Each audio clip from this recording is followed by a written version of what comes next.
तीफी भट्ट भी चाह रहा था और बलाज फैमिली भी चाह रही थी कि हमारी सुलह हो जाए। ये कौन लोग हैं जो तीफी भट्ट और बलाज की सुलह नहीं चाहते या टीपू ट्रक्का वाले फैमिली की सुलह नहीं चाहते? और आज भी वही लोग हैं जिन्होंने इन फसादात को हवा देने की कोशिश की और शहर का अमन खराब करने के लिए ये समझ लें कि पहला कदम है जिसमें चीहो पुकार पड़ गई है।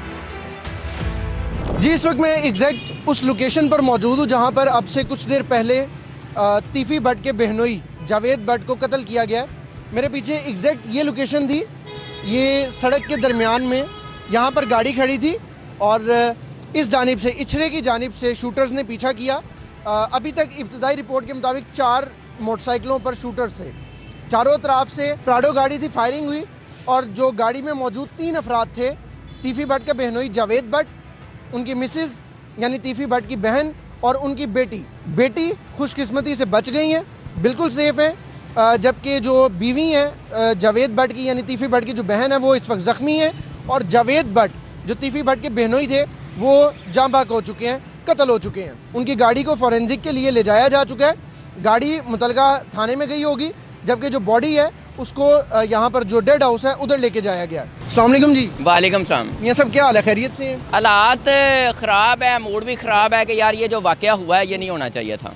क्या वाक़या हुआ है, ये क्यों हुआ है? सबसे पहले क्या ये वाक़या एक आम कत्ल था या ये कोई अहम वाक़या है? क्या देख रहे हैं? ये बहुत बड़ा वाक़या है। तीफी भट्ट का बड़ा नाम है, बलाज टीपू ट्रक्का वाले का बड़ा नाम है और दोनों ही लाहौर के जाने पहचाने शख्सियात में शामिल हैं। दोनों की दोस्ती मेरा ख्याल अच्छी लगती थी, दुश्मनी अच्छी नहीं लगती थी। और आज का जो वाक़या हुआ है कि तीफी भट्ट के बनोई को गोलियां मार के, और वो भी ऐसे रोड पे जहाँ पे रश ज़्यादा होता है, पब्लिक है और दिन दिहाड़े, वो इंतहाई चैलेंजिंग है कि इस तरह के मामलात हो रहे हैं। ये कौन बंदा है, किसके इतने असर रसूख हैं कि वो यहाँ तक पहुँच गया। जबकि हम ये सुनने में शुरू में ये आ रहा था कि तीफी भट्ट भी चाह रहा था और बलाज फैमिली भी चाह रही थी कि हमारी सुलह हो जाए। लेकिन ये कौन लोग हैं जो तीफी भट्ट और बलाज की सुलह नहीं चाहते या टीपू ट्रक्का वाले फैमिली की सुलह नहीं चाहते? और आज भी वही लोग हैं जिन्होंने इन फसादात को हवा देने की कोशिश की है। और आज का वाक़या जो है ये मैं समझता हूँ कि बहुत बड़ा वाक़या है, जहाँ पे तीफी भट्ट का नाम बार बार आ रहा था और दूसरी जान वो कह रहे थे कि तीफी भट्ट है, आज उसके बनवाई का मर्डर हो गया। अब इसमें कौन कौन बंदों का नाम आएगा, किस तरह आएगा?